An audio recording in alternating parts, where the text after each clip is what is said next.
This morning we're going to go through the femur, and when you start working on an extremity, you want to be sure you cleared the spine, do axial skeleton before you go to peripheral skeleton. So we've already adjusted, cleared her spine, and now we're going to go and I'm going to do the right side because that's the side you can see and that's the side we're going to have on the video.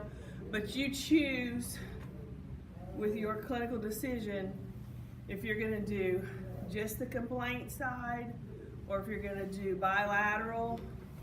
You've got to make that decision as to what that patient needs on that day.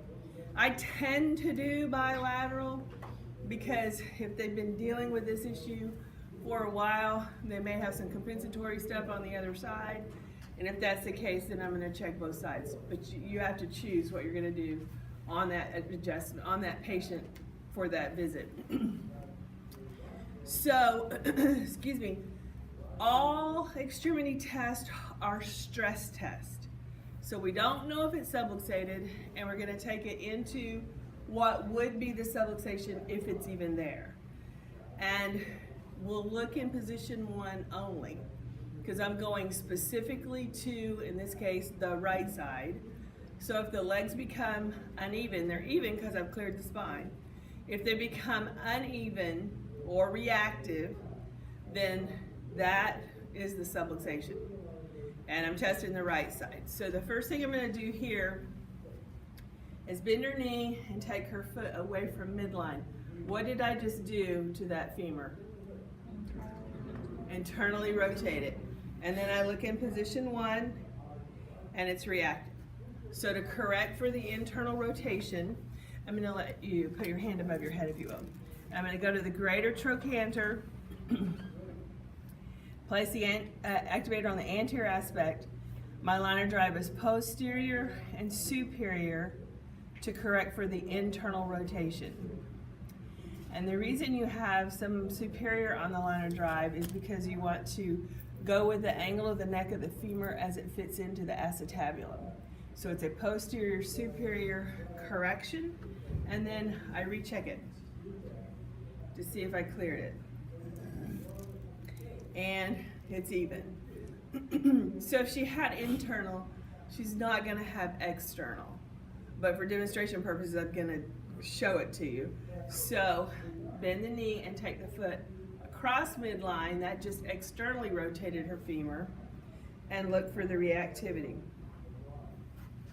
If it's reactive, I'm going to the greater trochanter on the posterior aspect.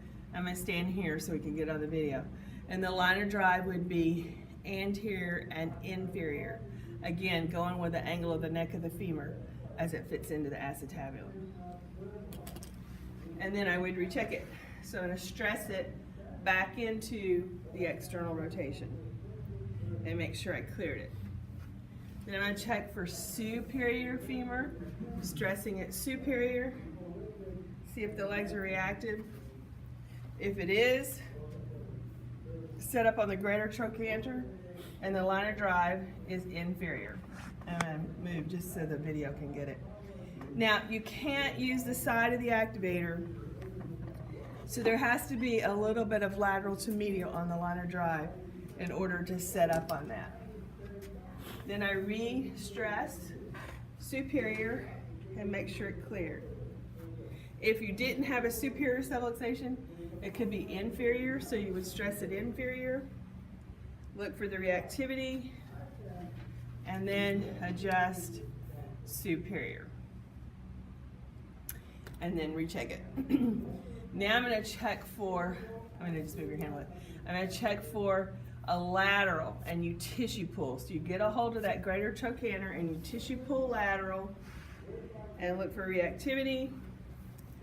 Then to correct it, you're on the greater trochanter, you take it medial and slightly superior. So it's gone lateral, you adjust it medial and take it slightly superior. And the reason you're going slightly superior is because of you want to go with the angle of the neck as it's fitting into the acetabulum. Then you would retest it, tissue pull it lateral, and see if the legs evened out. Okay, that's the end. There's 5 of them. So internal rotation, external rotation, superior, inferior, and lateral. Thank you.